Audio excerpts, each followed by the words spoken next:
नमस्कार। ओम साई राम। ओम हर साई सुजय जी। ओम साई। हर बृहस्पतिवार की तरह आज भी फिर हम सभी साई भक्त यहाँ पर जुड़े हैं इस सत्संग के लिए। और सत्संग में जो एनर्जी आती है इतने सारे नो भक्तों के साथ में, वो कलेक्टिव एनर्जी यही नो इंस्पायर करती है हम सभी को यहाँ पर जुड़ने के लिए एंड बाबा के थोड़े करीब और लेके जाने के लिए हमारे बीच में जुड़ते हैं सुमित पोंडा भाई जी, जिनकी की सेवा के लिए मैं शत शत प्रणाम और धन्यवाद देना चाहता हूँ, ना सिर्फ मेरी तरफ से बट हम सभी भक्तों की तरफ से। क्योंकि मन में इतनी सारी शंकाएं होती है कि जिसका कि नो दिन में तो एक इंसान के दिमाग में, मतलब ये एक नो साइंटिफिक डेटा है। अगर आप सभी को नहीं पता हो तो एक इंसान के दिमाग में दिन में, एक आम इंसान के दिमाग में 50 से 60,000 थॉट्स आते हैं। और आप सोचिए 50 से 60 हजार थॉट्स, ये जो हमारा दिमाग है वो इसे, इसमें से कुछ थॉट्स भी अगर नो नेगेटिव आ जाते हैं तो हम निराश हो जाते हैं, परेशान हो जाते हैं। और तभी हमें जरूरत होती है हमारे इन सदगुरु की। एंड सदगुरु से हम कभी कभी डायरेक्टली तो आंसर नहीं पा पाते, परंतु उनसे जो नो बहुत सालों से जुड़े हुए हैं, ऐसे ही हमारे सुमित पोंडा भाई जी, उनके थ्रू हमें बहुत सारी रोजमर्रा की जिंदगी की समस्याओं का हल मिलता है। सच्चरिता के बारे में हमें जानने को मिलता है। सुमित जी, आपकी फोटो घूम गई है मगर जी हाँ, जी जी, अब दर्द कर दिया। अब सही हो गई है। तो जी चलिए, जी जी। समय व्यर्थ नहीं करते हैं। ये 40 मिनट का जो समय है, इसमें एक एक मिनट कीमती है। तो आप में से कौन भक्त है जो सर्वप्रथम अपना हैंड रेज करना चाहेगा या अपना प्रश्न पूछना चाहेगा? तो कृपया उसे करें। ये लीजिए, पहला प्रश्न आ गया। पिछली बार शायद रूमा जी का प्रश्न हम नहीं ले पाए थे, तो रूमा जी का ये प्रश्न है: how does karma influence our understanding of destiny and free will? How does karma influence our understanding of destiny and free will? कि हम क्या खुद से कर रहे हैं और क्या डेस्टिन्ड है, और हमारे कर्मा इससे कहाँ रिलेटेड है? ये बहुत ही ब्यूटीफुल क्वेश्चन है। तो ओम मैं साई। कहूंगा कि प्लीज इसे टेकअप करें। जी, मेरे अंदर बैठे साईं का आप सभी के अंदर बैठे साईं को अभिवादन, अभिनंदन, आलिंगन और नमन। रूमा जी, आपके क्वेश्चन को हम थोड़ा सा अगर रीफ्रेज कर दें, इसको हम ऐसा समझ के चले कि the understanding of karma makes us easier to grasp our destiny and direct our free will. इसको हम इस तरह से कर दे तो आपके सवाल का जवाब अपने आप आ जाता है, अगर हम इसको कर दे। सी, कर्म है वो हमारा एक नितांत आवश्यक तत्व है। और कर्म और क्रिया में आप फर्क समझ लीजिए पहले तो कि कर्म जो है, जब तक उसके अंदर करने की मंशा ना हो वो क्रिया है। अगर भाव, क्रिया के साथ भाव मिल जाता है तो वो कर्म बन जाता है। मैं आपको एक छोटा सा एग्जांपल दूंगा। अगर किसी से कोई एक्सीडेंट तय होगा, मैं आरती आ गई है रूमा जी, जब क्रिया में भाव का समावेश हो जाता है तो कर्म हो जाता है। मैं आपको एक एग्जांपल बताता हूं। किसी की गाड़ी से इनएडवर्टेंटली किसी का एक्सीडेंट हो गया और वो व्यक्ति मर गया या हताहत हो गया, तो क्या जिसने एक्सीडेंट किया है उसको वो कर्म का फल मिलेगा? मिलेगा। लेकिन चूंकि उसके अंदर उसका भाव नहीं था तो उसको केवल क्रिया का फल मिलेगा, कर्म का फल नहीं मिलेगा, क्योंकि उससे इनएडवर्टेंटली हुआ है। जैसे महाराजा दशरथ को श्रवण कुमार के माता पिता को इनएडवर्टेंटली मारने पर अपने बेटे से बिछोह का फल मिला था, श्राप मिला था।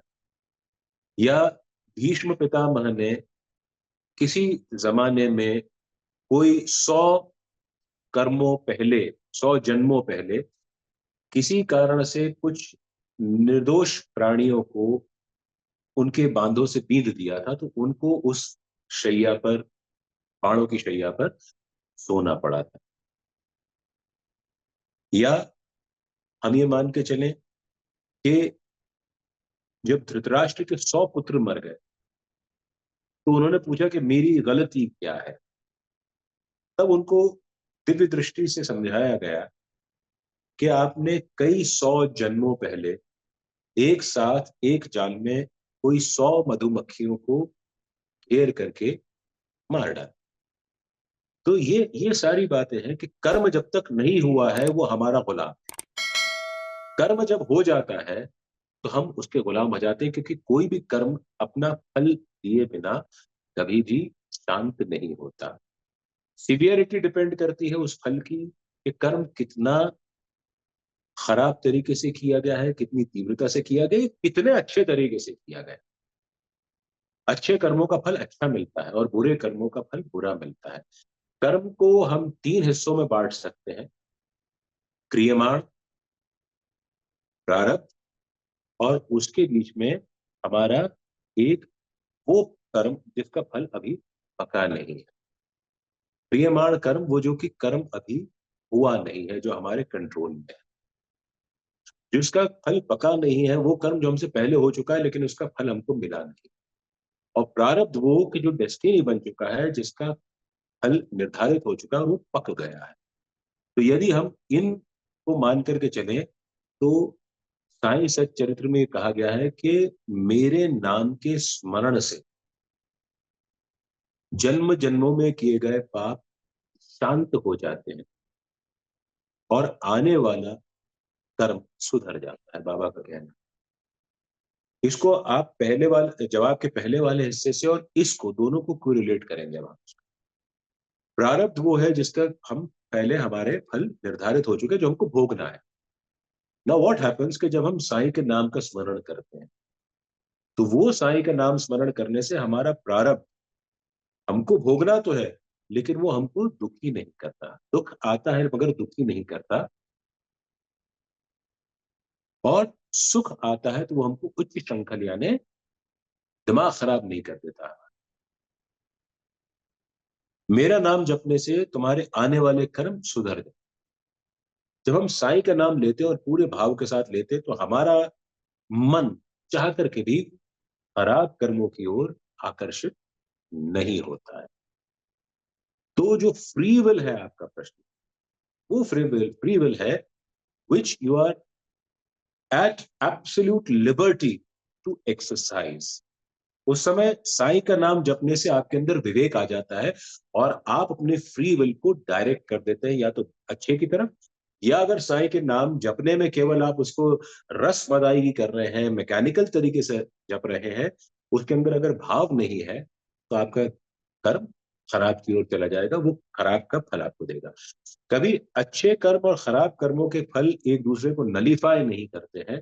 खराब का कर्म आपको खराब भुगतना पड़ेगा, अच्छे का कर्म अच्छा भुगतना पड़ेगा।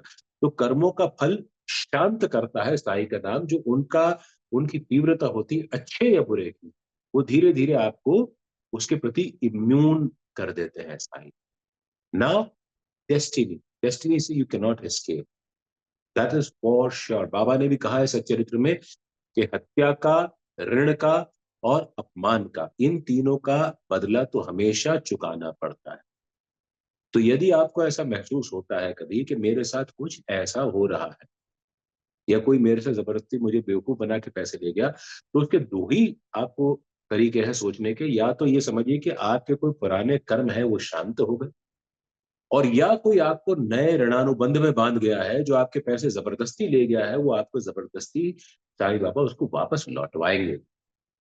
तो जो हो गया है उसको आप दोनों तरीके से देख सकते हैं, क्योंकि आपको नहीं पता, आपके पास इतनी दिव्य दृष्टि, मेरे पास इतनी दिव्य दृष्टि नहीं होती कि हम इतने सारे कर्मों में पीछे चले जाए, इतने सारे जन्मों में पीछे चले जाए।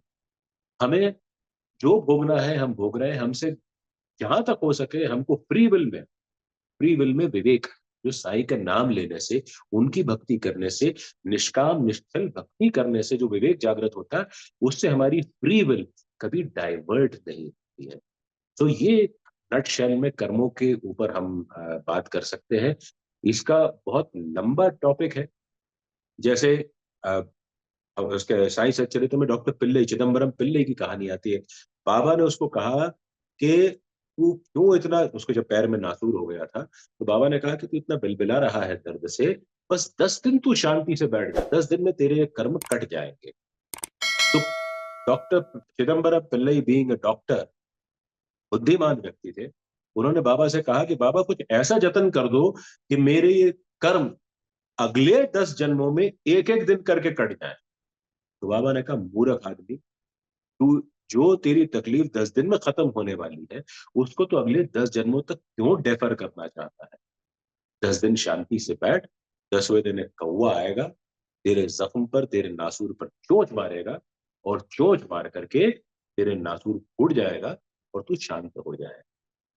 भक्ति में युक्ति काम नहीं आती है। युक्ति, उन्होंने कहा 10 जन्मों में एक एक दिन करके हो जाए, हिसाब किताब नहीं होता। यहाँ तो जो प्रारब्ध है उसको भोगना पड़ेगा, भोग करके उसको आप शांत हो जाने दीजिए। और फ्री विल की बात है तो बाबा का नाम लेते रहिए, उनकी भक्ति करते रहिए, आपकी फ्री विल हमेशा बहुत अच्छे कर्मों की ओर जाएगी, आपको शांति प्रदान करेगी। This in a nutshell can be encapsulated about karma, the understanding of karma and free will and destiny. I think I've been able to answer it in this short format. Yes, yes. Sai Ram, Sumit Bhaiji. Okay. Yes, definitely. Definitely. Free choice, actually, the free will, the choices we make uh, is more Have important. to The be choice, discriminatory choices. yes, They have to be discrimination. discriminatory choices. Yes, yes, yes. Okay. Yes, I get you. Thank you so much, Right? Sumit. Home side, Thank home side. you, Sai Ram. Reena ji, thank you. भाई जी, तो जी। अब तो आप में से एक भक्त ने हैंड रेज किया था, बट मुझे अभी उनका हैंड रेज नहीं दिख रहा है। वो अपने नन्हे मुन्ने बालक के साथ में यहाँ पे जुड़ी हुई थी। मैं नाम भूल गया। मेरी सबसे बड़ी प्रॉब्लम ये है कि मुझे नाम नहीं याद रहता है। तो भाई जी, मेरा एक सवाल है आपसे। जी जी। मेरा एक सवाल ये है कि जब अब हर थर्सडे को तो पारायण करते ही हैं, तो आज मेरे को चैप्टर 18-19 जब मैं पढ़ रहा था, और वहां पर मुझे know Baba's advice on our behaviour के बारे में आया। तो इस चैप्टर के अंदर में मेरा एक इमीडिएट थॉट आया कि हम नो हमारे इर्द गिर्द इस जीवन में इतने लोग जुड़े हुए हैं जो कि हमें सेवा देते हैं, हमें सर्विस देते हैं, मे भी हमें काम में, हमारे वर्क प्लेस में, हमारे घर पे, और कभी वो कुछ गलत कर देते हैं, एंड नो क्या बोलते हैं, कुछ गलतियां करते हैं, एंड उस मोमेंट पे हम इतने अनग्रेटफुल हो जाते हैं कि उन्होंने अगर 29 दिन वो काम करा और एक दिन नहीं करा, तो हमारा बिहेवियर जो है वो बिल्कुल ही गड़बड़ा जाता है उनकी तरफ, एंड हम एंगर की तरफ चले जाते हैं, एंड उनसे गलत व्यवहार भी कर देते हैं कभी कभार। तो बाबा की ये जो एडवाइस है टुवर्ड्स आवर बिहेवियर, तो इसके ऊपर में अगर आप कुछ कहें हम सबको, एंड बताएं तो बहुत अच्छा रहेगा। Sujoy ji, it's a wonderful question as far as our behavioral aspects are concerned. Very, very beautiful. Very beautiful. देखिए क्या है, बाबा को भी गुस्सा आता था, उन लोगों पे गुस्सा आता था जो उनकी बहुत सेवा करते थे। कभी अन्ना चिंचणी कर पे नाराज हो जाते थे, कभी मौशी बाई पे नाराज हो जाते थे, कभी श्यामा की पगड़ी जला करके, तात्या की पगड़ी जला करके आग में फेंक देते थे, कभी नाना साहब चांदोरकर को गालियां देते थे। तो क्या है, सुजय जी, हमारा भी एंगर होना या गुस्सा होना लाजमी है। इसका मतलब ये नहीं कि हम अनग्रेटफुल हो गए। नाउ अगेन, हमारे एंगर की डायरेक्शन क्या है? हमारी एंगर की डायरेक्शन यदि सामने वाले को बी लिटिल करने की है, उसको ओछा दिखाने की, उसका छोटा दिखाने की, तो हम अनग्रेटफुल हुए। यदि हमारे एंगर की डायरेक्शन उसको सुधारने की है कि जिससे वो पाप में पड़ने से बच जाए, तो हमारा एंगर इज वेल डायरेक्टेड। उसमें किसी का अपमान करने की मंशा नहीं है, बस मंशा ये है कि सामने वाले को पाप में नहीं पड़ने देना। वो पाप में कैसे पड़ेगा मैं आपको बताऊं, वो कैसे आपके ऋणानुबंध में बंध जाएगा। आपने उसको एक सेट ऑफ वर्क बताया कि तुझे ये काम करना है, और आपने उसको एक सैलरी मुकर्रर कर दी, उसने काम को अग्री कर लिया और आपने सैलरी को अग्री कर लिया। नाउ डिलीवरेबल्स अगेंस्ट सैलरी का एक कॉम्बिनेशन बन गया उसके अंदर। अब वो डिलीवरेबल्स में कमी करता है और आप सैलरी में कमी नहीं करते हो, तो वो पाप में पड़ गया, आपके ऋणानुबंध में बन गया। उसको वापस करने आना पड़ेगा कि वो उसने आपसे ऋण ले लिया है। उसको ताकि वो उस ऋणानुबंध में ना पड़े, वो उस नॉन परफॉर्मेंस के पाप में ना पड़े, वो हराम का पैसा उसके पास ना जाए, उसके लिए अगर आप उसको डांटते हो, उसको आप डिटर करने के लिए डांटते हो, उसको आप सुधारने के लिए डांटते हो, तो आप पुण्य का काम। द ओनली डिफरेंस इज कि आपकी मंशा क्या है। आपकी मंशा उसको नीचा दिखाने की है या आपकी मंशा उसको पाप में गिरने से रोकने की। ये मंशा का फर्क है।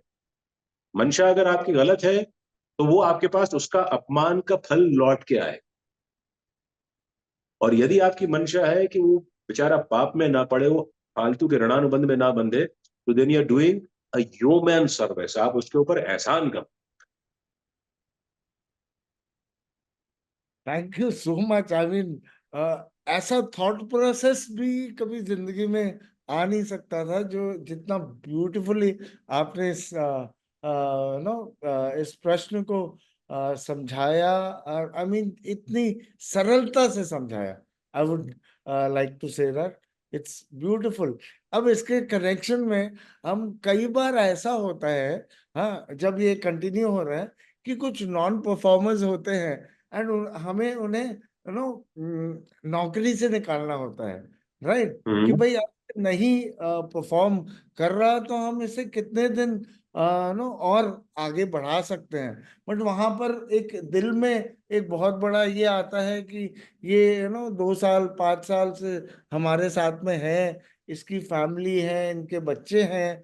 तो अब वो एक मन में एक ऐसा बोझ आता है ना, ऐसा लगता है कि ये क्या गलती कर रहे हैं, परंतु वो करना पड़ता है। तो वहां उस फ्रंट पे भी आप थोड़ा सा मुझे प्लीज बताएं। बिल्कुल, आप गलत नहीं कर रहे हैं। आप गलत नहीं कर रहे, क्योंकि आपने उसको बहुत मौके दिए हैं। क्या है सुजय जी, आप और हम या जो भी व्यक्ति ऐसे काम कर रहे हैं जिनमें आप दूसरों को एम्प्लॉयमेंट क्रिएट करके दे रहे हैं। नारायण जानी का एक किस्सा आता है बाबा की उदी वाले में, चैप्टर्स में, कि नारायण जानी नौकरी करते थे, और बाबा ने, जब वो बाबा के पास उदी लेकर के आए, किसी प्रॉब्लम में थे, तो उनकी मदर से बाबा ने कहा कि आप नारायण जानी से कहिए कि अब वो अपना खुद का व्यवसाय करें, बहुत नौकरी हो गई। और तो उन्होंने आनंद आश्रम करके अपना एक रेस्टोरेंट चालू किया। ना ये इस पे ऑन्टरप्रेन्योरशिप पे हम बहुत बड़ी इस पे व्याख्या कर सकते हैं बाबा की आज के कॉन्टेक्स्ट में, कि उद्यमिता पे या खुद के व्यवसाय पे। अब हमारा आप जैसे लोग या जो भी इसको सुन रहे हैं, वो सभी अपना एक व्यवसाय लेके अगर जो लोग बैठे हैं, उसमें अगर कोई नॉन परफॉर्मर्स है, तो अगर उनकी नॉन परफॉर्मेंस के कारण आपके बिजनेस का नुकसान हो रहा है, जस्टिफाइड अगर आपको उसको निकालने में, तो आपको निकालने में गुरेज नहीं करना चाहिए, क्योंकि उसकी नॉन परफॉर्मेंस आपकी कंपनी की साख, आपके बाकी एम्प्लॉयज के आगे की एम्प्लॉयबिलिटी और उसके फ्यूचर को नुकसान कर रही है। So you are being just, you are not being unjust, you are not doing any kind of injustice. तो ऐसे दिल पे बोझ मत लाइए, और हमें अपने नाव को खेना है। और नाव में अगर एक छोटा सा भी छेद हो जाता है, तो पानी अगर नाव के अंदर आ जाता है, वो तकलीफ और बाकी सवारों को भी तकलीफ में डाल दे। तो इसलिए आप मन पे बोझ मत लाइए। आप कोई गलत काम नहीं कर रहे हैं, आपने उसको सुधरने के मौके दिए हैं, उसके बाद भी वो नहीं कर पा रहा है, तो हाथ जोड़िए, अपमान करके मत निकालिए, अपमान करके मत निकालिए, उसको समझाइए कि now this is the end of it, let's take a break. जीवन में फिर मोड़ पे कहीं मिलेंगे, एसोसिएट हो पाएंगे तो एसोसिएट हो जाए। Thank you so much. इसी कॉन्टेक्स्ट में जो आज वो आया था लास्ट एकदम, जो मेरा था शायद चैप्टर नंबर 18-19 के अंदर में था, कि बाबा ने वो लेबर के का एक छोटा सा चैप्टर है कि वो 2 रुपए दिए उसे। 2 रुपए तुरंत दे दिए। हाँ, सीढ़ी चढ़ने के लिए, एंड क्यों दिए, क्या दिए। एंड वहां पर बाबा ने कहा था कि समय पर और उचित पैसे देने जरूरी है किसी जरूरी के है। भी, हाँ, कर्म के लिए। अगर आप नहीं देते हो तो आप ऋणानुबंध में फिर बन जाओगे, आपको उसका पैसा लौटाना पड़ेगा। तो इसी कॉन्टेक्स्ट में जस्ट माय पर्सनल थिंग कि हम आई मीन दुबई से आने के बाद में इतनी सारी I mean I was keeping so busy. तो मैं परसों ही हमारे एम्प्लॉय से पूछ रहा था, मैंने कहा भाई तुम्हारे को सैलरी 30-31 तारीख को मिल जाती है कि नहीं? बोले हाँ। तो मैंने कहा ऐसी कंपनियां हैं जो 3-3 4-4 महीने बाद भी सैलरीज देती है। तो हम हमारी तरफ से कोई गलती नहीं कर रहे हैं, बट आप परफॉर्म नहीं कर रहे हो, तो मैं आपसे क्षमा चाहता हूँ, हम आपसे और हाँ कंटिन्यू नहीं कर पाएंगे, ऐसे कह के। और एक एम्प्लॉय को मैंने एग्जिट किया, बट मन में एक ये बोझ था जो आपने आज मेरा हल्का कर दिया। I am really really really grateful to you for अरे दैट। नहीं। यहाँ पर हमारे बीच में पूर्णिमा राठौर जी आई थी, जिन्होंने हैंड रेस किया था, परंतु उनका हैंड रेस फिर नीचे हो गया था।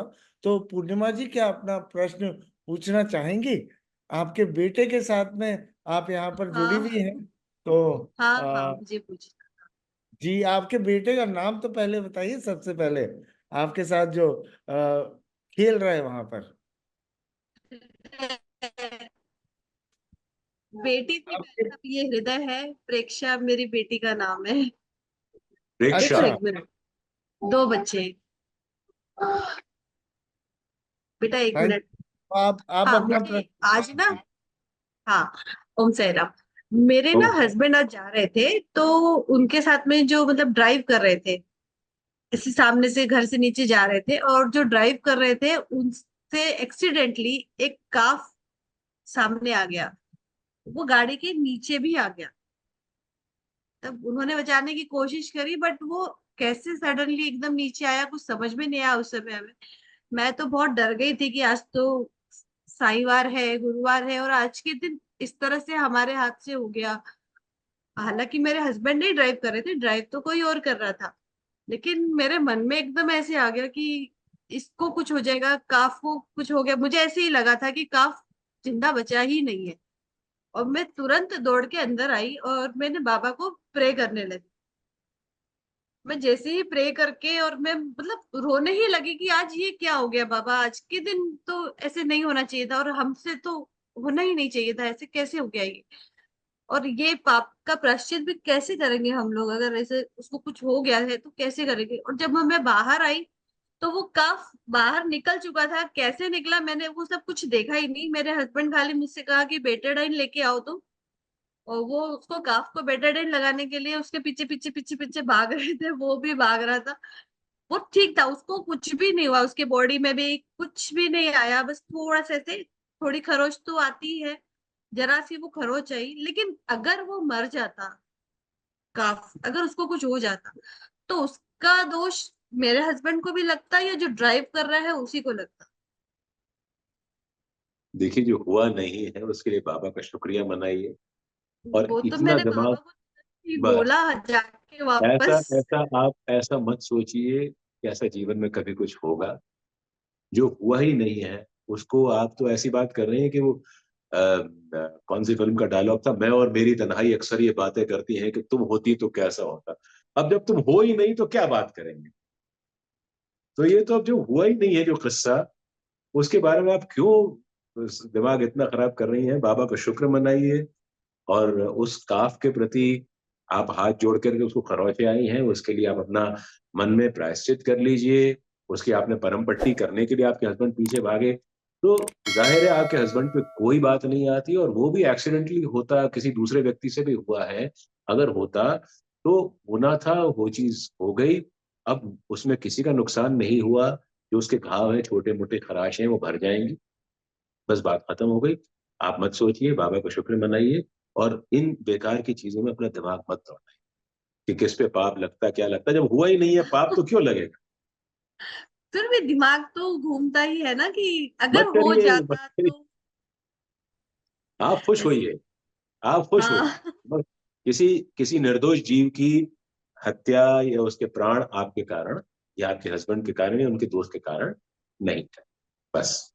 हाँ, और एक सवाल पूछना है। हमारे यहाँ पे ना मंकी बहुत है, और जैसे बाबा कहते हैं कि भाई मैं हर रूप में मैं हूँ, लेकिन अगर हम मंकी को कुछ देते हैं तो वो फिर वो झपटते हैं लोगों पे, वापस से वो अटैक भी करते हैं, तो फिर हम क्या करें इस केस में? आप पे कहीं अगर अटैक करते हैं और आपको नुकसान पहुंचाते हैं तो आपको रिटेलिएट करना चाहिए। साईं सच्चरित्र हमें में एक यही जगह, दिमाग में कुछ जगह चलते बाबा ने रहता है कहा कि है, क्या बाबा ने करें। कुछ जगह सांपों को बचा लिया है, और एक दो जगह पे हाँ ऐसा भी हाँ किस्सा है कि हाँ, बाबा ने उनको मरने भी दिया है। मरने भी तो दिया है। जी जी जी, तो बाबा तो सब रूपों में है, जो कुछ हो रहा है वो उनकी मर्जी से हो रहा है। आपको यदि कोई नुकसान पहुंचा रहा है तो रिटेलिएट करिए, क्यों नहीं करेंगे, आप करना चाहिए। यही पूछना था। आपके आपके और आपके घर के और आपके लोगों की रक्षा करना आपका परम कर्तव्य है। आप उसको सामने से परेशान नहीं कर रहे हैं, बस बात खत्म हो गई। हाँ, जैसे मैं इसको वो आप, लेकर आ रही थी स्कूल से ना, तो सीढ़ियों में थे, तो फिर मुझे भगाना ही पड़ा। मैं भगा रही तो वो अटैक कर रहे थे हाँ, हमारे ऊपर, तो मुझे समझ में नहीं आ रहा था मैं क्या करूं इस समय की। डर भी लग नहीं रहा नहीं, था, ये मार आपको लग जाए। आपको अपना बचाव करना चाहिए, और आप अपना बचाव करने के लिए आप अधिकृत। Thank you. ठीक है, ओम ओम साई, ओम साई। अरुण जी बाय ने अपना बाय। किया है। अरुण जी को हम बाद में लेंगे। एक क्वेश्चन पहले हम एक भक्त का, जिन्होंने अपना नाम यहाँ नहीं डाला, क्योंकि काफी सारे प्रश्न आए हुए हैं चैट बॉक्स में। vivo V2124 के नाम से उन्होंने ज्वाइन किया है। तो सर्वप्रथम मैं आप सभी भक्तों से रिक्वेस्ट करूंगा कि प्लीज अपना नाम यहाँ पे रीनेम कर ले, ताकि हम जान सकें कि आप कौन है। तो इसके बाद उनका प्रश्न ये है कि ओम साई राम, मेरी बेटी बिल्कुल भी भगवान को नहीं मानता। मेरा बेटा, सॉरी, नहीं मानता। सबका कोई ना कोई गुरु होता है, मैं क्या करूं इसके लिए? इनका ये प्रश्न है। जी, आपका बेटा यदि नहीं मानता, कितना बड़ा है, उसकी उम्र क्या है मुझे नहीं पता, उसके क्या अनुभव है मुझे नहीं पता है, पर यदि वो नहीं मानता है तो आप परेशान मत होइए। यदि कोई परम शक्ति है तो आगे पीछे अपने होने में हमारा विश्वास पुख्ता कर देती। आपके बेटे को भी जीवन में शायद कभी कोई ऐसा अनुभव होगा जिसके चलते उसका विश्वास एक अदृश्य शक्ति में बन जाएगा। और यदि फिर भी वो नहीं मानता है, तो आप बिल्कुल परेशान मत होइए। यदि उसका ऊपर वाले में विश्वास नहीं है, और अगर अपने स्वयं के होने में विश्वास है, तो भी वो नास्तिक नहीं है, क्योंकि हमारे अंदर भी उस ईश्वर का एक अंश है। यदि हम अपने होने में विश्वास रखते हैं, और हम कोई फॉर्मल पूजा पाठ नहीं करते हैं, हम कोई घंटे घड़ियाल नहीं बजाते हैं, हम कोई आरती नहीं करते हैं, हम कोई मंत्र जाप नहीं करते हैं, हम कोई नाम स्मरण नहीं करते हैं, तो हम नास्तिक नहीं हुए। हमारी आस्था का तरीका अलग है, हमारा भगवान को भजने का तरीका अलग है। यदि हम खुद को भी भजते हैं और हमारे होने में हमारा यकीन है, और हम गलत राह पर नहीं जा रहे हैं, तो आप, it is as good as believing in that supreme power. उसके अलग अलग रूप है मानने के। आप कतई बिल्कुल इस बात को लेकर टेंशन मत करिए कि, क्योंकि मुझे मुझे जहां तक समझ में आ रहा है आपके प्रश्न से, कि वो आपकी तरफ फॉर्मल पूजा पाठ में या रस्मों रिवाज में नहीं मानता हो, तो ठीक है, आज नहीं कल मानेगा, और नहीं मानेगा तो भी यदि वो गलत रास्ते पर नहीं है, उसके कर्म खराब नहीं है, तो आप बिल्कुल चिंता मत कीजिए, उसको अच्छे संस्कार दीजिए। अच्छे संस्कार देना भी धर्म है, और यदि वो अपने अंदर अच्छे संस्कार स्थापित कर लेता है आपके दिए हुए, तो भी उसने भगवान को स्थापित कर लिया है, ये मान करके आप चलिए। साई राम। सुमित जी, मैं अरुण जी का क्वेश्चन लेने के पहले इसी कनेक्शन में एक और क्वेश्चन है, पहले इसको आपको रिक्वेस्ट करूंगा कि आप एड्रेस करें। जी जी, बताइए बताइए। अलका अलका जी का है। उन्होंने, क्योंकि बच्चों के ही से ही रिलेटेड है, कि भाई जी आजकल बच्चे माँ बाप को बहुत तकलीफ देते हैं। They don't treat them in a good way, but they flourish and parents suffer with their karmas to be affected in this जन्म। क्योंकि ये नो इसी से रिलेटेड था, तो मैंने कहा अरुण जी का क्वेश्चन इसके बाद लेंगे। जी जी जी। अलका जी का नाम बताया ना आपने? जी जी जी। अलका जी देखिए, जितनी भी इंटरपर्सनल रिलेशंस हैं, ये सब ऋणानुबंध से होते हैं, हमारे संचालित होते हैं। यदि हमारा ऋणानुबंध ये कहता है कि हमको वो गलत तरीके से ट्रीट करें, तो आप उस चीज को भोग लीजिए और उससे फ्री हो जाए। कोई आपका 10 बार अपमान करने दे, आपके कर्म कट। हम लोग दरअसल कहीं ना कहीं प्रॉब्लम हमारी एक्सपेक्टेशन में भी होती है। हम लोग आजकल अपने बच्चों से बहुत ज्यादा अनरीजनेबल एक्सपेक्टेशंस रखते हैं। जितना गैप परफॉर्मेंस में और एक्सपेक्टेशन में होगा, उतनी डिसअपॉइंटमेंट बढ़ती जाए। सो आपने अपना काम कर दिया, और मैं आपको बहुत एक प्रैक्टिकल सलाह दूंगा जीवन में, जो साई सच्चरित्र में नहीं आती पर जीवन में मैंने सीखी है। आपकी छोटी मोटी या बड़ी जो भी जायदाद है, जब तक आप हैं, आप आपके नाम पर रखिए। एक वसीयत बना दीजिए कि आपके बाद आपके बच्चे का या आपके बच्चों का बना करके रख लीजिए। मैं बहुत आपको प्रैक्टिकल सलाह दे रहा हूँ। जीवन में इस बात को कभी गलती मत करिएगा कि आपने जीते जी सब कुछ अपने बच्चों के नाम कर दे। मत करिए। और जो कुछ आपके जीवन में हो रहा है, उसको आप एक्सेप्ट कर लीजिए कि ये आपका बच्चा आपको इस तरह से ट्रीट कर रहा है, या व्हाटएवर। आपको अगर किसी और थर्ड पर्सन के बारे में भी आप बात कर रहे हैं, तो वो उनका ऋणानुबंध है। हो सकता है कि पिछले किसी जन्म का बदला वो बच्चा चुका रहा हो, उसको आपने सफर कराया हो, और आज आपको वो सफर करा रहा है। सो इतनी गहरी गुत्थी है हमारे कर्म की, हमारे ऋणानुबंध की, कि हमको नहीं पता है कि हम किस चीज को कब, कहाँ और कैसे भोग रहे हैं। ये किसी को नहीं। तो बेटर है, मन को उद्वेलित करने की जगह अगर चीजों को हम एक्सेप्ट करने लगेंगे, हमारे अंदर स्वीकार्यता आ गई, तो हम बहुत कुछ, हमारा वजन, बोझ हल्का हो जाएगा। मैं जानता हूँ आसान नहीं है, बिल्कुल आसान नहीं, बट इसके अलावा अगर कोई आपके पास दूसरा रास्ता है ईज आउट होने का, तो आप उसको अपना सकते हैं। मेरा कहना है कि आप इसको एक्सेप्ट कर लीजिए, और जब आप एक्सेप्ट कर लेते हैं, तो आप और 10 चीजों में अपना दिमाग लगा सकते हैं। आप बाबा की भक्ति में अपने आप को जोड़ सकते हैं, और बाबा की भक्ति आपको और शांति प्रदान करेगी। सो ये आप चीजों को ध्यान में, कुछ चीजें हैं इनको ध्यान में रखिए, एक्सेप्ट करिए। और कभी अपने जीते जी अपने बच्चे कितने भी लायक हो, कितना भी प्रेम करते हो, अपना कुछ भी उनके नाम पर मत करिए। नॉमिनेशन कर दीजिए, वसीयत कर दीजिए, रजिस्टर्ड विल कर दीजिए, सब कर दीजिए, लेकिन आपके होने तक सब कुछ आपके नाम पर। ये मैं आपको भी सलाह दे रहा हूँ, जो सुन रहे हैं उन सभी को सलाह दे रहा हूँ। जीवन है, और आपको अच्छे से जीने का अधिकार है। थैंक यू भाई जी। ओम साई राम। आई होप अलका के प्रश्न का उनको जवाब मिल गया होगा। मैंने अरुण जी को अभी स्पॉटलाइट में लिया है। अरुण जी से रिक्वेस्ट करूंगा कि वो अपने आप को अनम्यूट करें एंड अपना प्रश्न पूछे प्लीज। ओम साई राम। ओम मेरी साई आवाज राम। जा रही है? जी जी, बिल्कुल आ रही है। धन्यवाद। आ, भाई जी को पुनः मेरा साई प्रणाम, और प्रणाम है। सुजय भैया को भी मेरा साई प्रणाम। मैंने आप दोनों को दुबई में जो साई संगम प्रोग्राम हुआ था, उसमें मैंने देखा था लाइव यूट्यूब पर। वो भी एक जी करिश्मा ही साईं बाबा का था। मैं साईं बाबा का बहुत कार्यक्रम देखते रहता हूँ यूट्यूब पर। एक दिन अकस्मात जो है सो मुझे वो नजर आ गया कि दुबई में लाइव साई संगम प्रोग्राम। मैंने पूरा देखा, बहुत अच्छा लगा मुझे। मैं क्या बताऊं, बहुत अच्छा लगा, बहुत अच्छा। और अगला कार्यक्रम शायद बैंगलोर और फिर उसके बाद शिरडी में भी है, ये भी मुझे पता है, इसमें आपने जी बताया। जी, दोनों में ही इधर पिछले भाई जी अवेलेबल होंगे। जी जी एक बार जब आपने इसका जिक्र किया है तो मैं जी आप सभी को बता दूं कि 5 और 6 तारीख अक्टूबर में साई संगम बैंगलोर में है, जहाँ पर कि भाई जी एंड पवार काका एंड हमारी बहुत सारी नो और भक्त होंगे। एंड शिरडी में 20 तारीख सुबह से लेकर और 22 तारीख शाम तक प्रोग्राम है।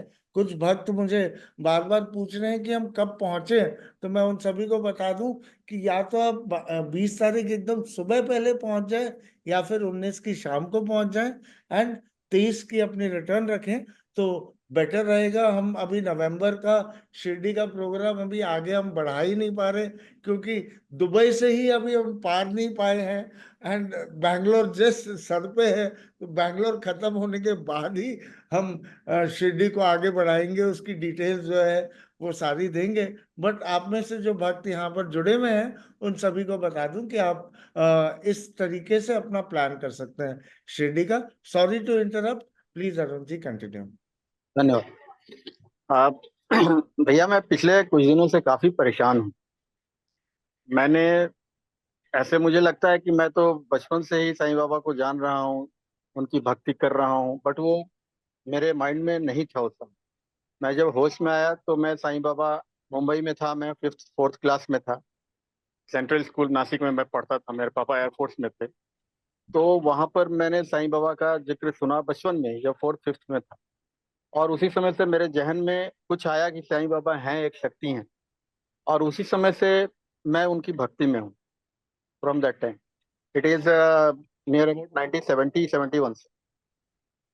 और मैं जहाँ भी रहा, फिर रिटायरमेंट के बाद पापा बिहार आ गए, मैं पटना में रहता हूँ। फिर यहाँ एज इट इज चलते रहा, जैसे धड़कन धड़कता है ऐसे ही हर धड़कन में मेरे साईं साईं साईं साईं साईं साईं ही निकलता है, ये मुझे पता है। लेकिन इतने दिनों तक मुझे कोई ऐसा आभास नहीं हो रहा था। कुछ वीक पहले या कुछ डेज पहले, मैं या पिछले महीने कहूँ, एक मतलब पहली बार मैंने एक सपना देखा, ड्रीम देखा। उस ड्रीम में मैंने क्या देखा कि चूंकि कुछ दिन से मेरे मन में ये इच्छा आ रही थी कि मुझे शिरडी जाना चाहिए, साईं बाबा के चरणों में अपना शीश नमन करना चाहिए। ये सारी इच्छाएं चल रही थी मेरे मन में कि चलना चाहिए, शिरडी जाना चाहिए, द्वारिका माई में दर्शन करना चाहिए, समाधि मंदिर में जाना चाहिए, हर जगह वहां जाना चाहिए। तो रात को 2-2:30 बज रहे होंगे, मैंने सपना में देखा कि मैं शिरडी में ही हूँ। जो लाइव शिरडी का कार्यक्रम चलता है वो मैं रेगुलर देखता हूँ। अपने मोबाइल पर लगा करके मैं साउंड बॉक्स में लगा के पूरे घर में ओम श्री साईं नाथाय नमः का वो जाप चलता रहता है, अक्सर मैं करता हूँ। मैंने अपने परिवार के लोगों को कह दिया कि मैं आप लोगों के ब्लड में साईं का नाम घुसा दूंगा, इतनी क्षमता है मुझे। मैंने चैलेंज किया लोगों को। खैर, तो मैंने उस सपने में मैंने देखा क्या कि मैं शिरडी में हूँ, एक शॉल लेकर मैं गया हूँ वहां पर। मतलब क्या कहूँ, मेरे रोंगटे खड़े हो रहे हैं ये सब बोलते हुए। आप बहुत मैंने कम जगह पर या कम लोगों को इसका जिक्र किया है, क्योंकि किसी से जिक्र करने का कोई मतलब नहीं है जब तक कोई उनके पहुंच तक आदमी न मुझे मिले, वहां वो शक्ति न मिले। मैं क्या जिक्र करूं, कोई इस चीज को समझेंगे नहीं।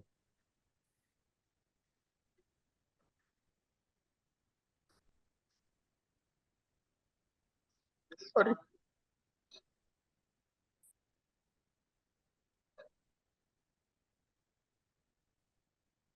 अरुण जी आप मैंने का भाव होना स्वाभाविक है। पता नहीं क्यों आज मैं किसी के सामने नहीं रोता, सिर्फ साईं बाबा के साथ कहीं कमजोर नहीं, साईं बाबा के सामने कमजोर हो जाता हूँ। आप संयत हो जाइए, थोड़ा सा संयत हो जाइए। सॉरी। नहीं नहीं, कोई बात नहीं, सॉरी कोई फॉर। बात नहीं। बाबा के प्रति भाव है, निकल रहे हैं। आप आराम से, आप बिल्कुल चिंता मत करिए, हम सब साईं के ही लोग हैं और आप भी हमारे हैं। Sorry for disturbance.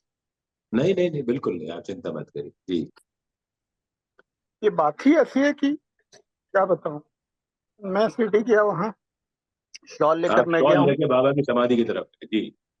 नहीं तो वहाँ उनके जो जहाँ लाइव दिखाते हैं, जो मंदिर में जो लाइव कार्यक्रम चलता है शिरडी साईं बाबा संस्थान की तरफ से, तो वही मूर्ति मुझे नजर आ रही है।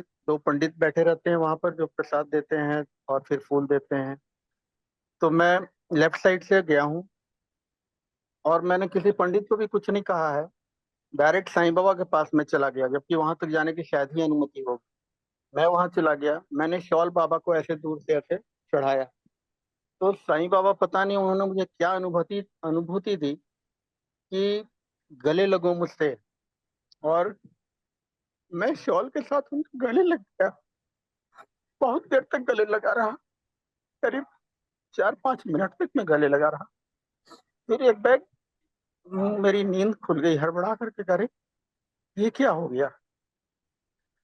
मैं बहुत तब से परेशान हूँ, बहुत परेशान हूँ तब से। क्या सपना है, इसका क्या मतलब है, मैं कुछ नहीं समझ। कोई प्लीज मतलब मुझे नहीं है, रास्ता। आपके भाव को बाबा ने स्वीकार कर लिया है, इससे ज्यादा क्या मतलब है इसका। आपको, आपके भाव को बाबा ने स्वीकार कर लिया। हम में से कितनों को सपने में भी ये अनुभूति होती है जो आपको हो गई है। आप बहुत भाग्यशाली हैं, बाबा ने आपकी भक्ति को स्वीकार कर लिया है, तो आप इसमें परेशान क्यों हो रहे हैं। आप तो हम सब के लिए बहुत आदरणीय हैं इस बात को लेकर। मैं आप लोगों से रिक्वेस्ट करूँ, मैं साईं संगम में जुड़ना चाहता हूँ, फिजिकली जुड़ना चाहता हूँ। मैं चाहता हूँ मैं बाबा की सेवा करूँ, कभी ऐसा मौका है तो प्लीज। आइए आइए, आप बैंगलोर अगर पधार सकते हो तो जरूर जरूर पधारिए, जो 6 से 8 अक्टूबर बैंगलोर में है, या 20, 21, 22 को शिरडी में है नवंबर अरुण में। जी शिरडी, अरुण जी शिरडी में मिलते हैं, बाबा आपको बुला रहे हैं, उन्होंने आपको गले लगाया, आपसे शॉल भी ली, तो शिरडी में आ जाइए नवंबर में, आपसे मुलाकात होगी। मैं शिरडी आऊंगा, फिर मैं लौट के नहीं आऊंगा, शिरडी नहीं रह जाऊंगा, वहीं रह जाऊंगा, वहीं अपना सब कुछ करूंगा। आ जाइए, क्योंकि शिरडी में 21 नवंबर को बाबा की एक यूनिक लाइब्रेरी की ओपनिंग हो रही है, जहां पर कि पूरे इंडिया से जाने माने ऑथर्स आने वाले हैं। बाबा की बहुत सारी किताबें वहां पर होंगी, बहुत बातें होंगी। मतलब ये 3 दिन का जो कार्यक्रम होने वाला है, इसका बाबा ने नंबर ही 9 दिया है, साई संगम 9। वो कैसे हुआ मुझे भी नहीं पता, बट ये साई संगम 9 हो रहा है। तो मैं आप सभी जी भक्तों को आमंत्रित करना चाहूंगा कि आप लोग आए इस साई संगम 9 के लिए, एंड हमारे साथ में वहां पर जुड़े। इसकी डिटेल्स कुछ दिन बाद प्रकाशित की जाएगी। तो क्या बोलते हैं, यहाँ से समय काफी हो चुका है। प्रश्न 2-3 आए हुए हैं, मंजू जी का, नितिन जी का, जो कि हम नहीं ले पाएंगे। 6 मिनट हम सुजय जी, ऑलरेडी ओवर कर रहे नितिन हैं। जी को मैं केवल इतना बताना चाहूंगा, उन्होंने मुझसे पिछले के पिछले गुरुवार प्रश्न किया था कि सच्चरित्र में कहाँ लिखा है कि बाबा हफ्ते हफ्ते तक नहीं नहाते थे। तो अभी मैं जब दिल्ली कथा के लिए अध्ययन कर रहा था, तो 8वें अध्याय की 8वीं ओवी में लिखा हुआ है नितिन जी, उसको पढ़ सर लीजिएगा। जी ये मुझे मुझे ये वाला सच्चरित्र नहीं, ये तो ये संक्षिप्त है। ये आप, संक्षिप्त है क्या? हाँ, ये हाँ जी, संक्षिप्त है, ये अच्छा, बीएच ठाकुर का लिखा हुआ है मैं ये। मैं यही यही पढ़ता था, तो ये हाँ, मराठी वाला इसमें जो भी है है। वो डिटेल में है क्या? इसमें आप 8वें अध्याय में पढ़ लीजिएगा, और 8वें अध्याय की 8वीं ओवी जो चांदोर अपना दाभोलकर जी का लिखा हुआ उसके अंदर है, उसको पढ़ लीजिएगा। आपकी भाई जी इसमें जो ठाकुर जी ने हिंदी अनुवादक है वो शॉर्ट में किया है क्या इसको? बहुत शॉर्ट किया है, बहुत मराठी। ज्यादा शॉर्ट कर दिया उन्होंने। अच्छा, तो एक ये कहना था कि जो जब बाबा चांद पाटिल से मिले थे, तो चांद पाटिल ने सबसे पहले बाबा जब घर लेके जाने के पहले बाबा से सवाल पूछा था कि आप हिंदू है या मुस्लिम? अभी अभी अभी क्या है, ये आप, समय पूरा हो गया है। हम अच्छा, ठीक इसको है। अगली बार नितिन बात जी, करेंगे इस अगले बारे में। हफ्ते ओके आप आभार ओके ओके। जनाब। हाँ समय हाँ। से अपना हैंड रेस कीजिएगा प्लीज। हाँ, यस यस। क्योंकि यही अक्सर होता है हर हफ्ते कि समय जब खत्म होने वाला होता है तब सारे क्वेश्चन आते हैं। तो भाई वो एक वो केबीसी पे भी होता है ना, अभी जब हम क्विज करने वाले हैं, फास्टेस्ट फिंगर्स फर्स्ट। तो 40 मिनट का समय है, उस 40 मिनट के अंदर में जिस जिस क्रम से प्रश्न आएंगे हम उसे वहां लेंगे। देखिए इंग्लिश में जरीन जी की एक सच्चरिता है, एंड क्या बोलते हैं, अलग अलग है जिसके में ओवी बाय ओवी है, वो डिटेल्ड है, वो मोटी है। आप नितिन जी उसे खोज के और उसे निकालिए, वहां पे आपको ओवी बाय ओवी मिलेगी। वहां थोड़ा सा और डिटेल्ड में सच्चरिता है। सच्चरिता को यहाँ पर संक्षिप्त किया हुआ है, इतनी पतली। और मैं हिंदी यहाँ में पर हिंदी में शॉर्ट में आया है। हाँ, और मैं हिंदी यहाँ में पर बड़ा वाला भी है, डॉक्टर रविन्द्रनाथ ककरिया का भी है, मिस्टर खेर का भी है, उसको भी आप वो भी 2 रो भी मिलेगा। तो ये 9,308 मूवियां हैं शिवराम हिंदी। ठाकुर वाला जो है वो शॉर्ट वाला है क्या सर? शिवराम हाँ वो ठाकुर वाला छोटा है। शॉर्ट वाला है? हाँ वो शॉर्ट है, वो शॉर्ट है। अच्छा अच्छा अच्छा। और जी ये जी। देखिए मैं आपको बगल बगल में दिखा रहा हूँ, तो यहाँ पे मेरा वो है, इसलिए आपको दिखेगा नहीं बैकग्राउंड शायद। में आपका कट रहा है। हाँ, वो मेरा बैकग्राउंड है ना, इसलिए। ये देखिए, ये पतली है। ये देखिए, आपको मोटी दिख रही है क्या? नहीं दिख पाएगी, शायद नहीं दिख पाएगी। हाँ, हाँ, एक मोटी ये वाली आती है, जमीन एक की पतली वाली देखिए, आती है। ये ये थोड़ा मोटी वाली, ये सा पतली लगा वाली होगा। है सर, ये पतली हाँ, वाली है। तो वो नॉर्मली हम लोग ये पतली वाली पढ़ते हैं, हाँ एंड सर। डिटेल में ये मोटी वाली है। ये देखिए, अच्छा, दिख रही मोटी है? वाली जो है संस्थान में जो पारायण होता है वहां पे रखी रहती है, हाँ, मोटी ये वाली। इसमें ओवी बाय ओवी आपको दिखाई दे, हाँ इसमें आप हाँ ओवी बाय ओवी पढ़ सकते हैं। तो हाँ। बस इतना ही। चलिए हम नितिन जी यहाँ पर आपसे क्षमा चाहेंगे, एंड बाकी भक्तों को से भी क्षमा चाहेंगे जिनका हम प्रश्न का नहीं ले सके आज के लिए। तो अगले हफ्ते हम फिर मिलेंगे, फिर जुड़ेंगे आपके साथ। और इसके साथ ही भाई जी को बहुत बहुत तहे दिल से धन्यवाद इस सेवा के लिए, जिसके लिए वो हमारे साथ में बार बार जुड़ते हैं। Thank you so much. Om Sai Ram.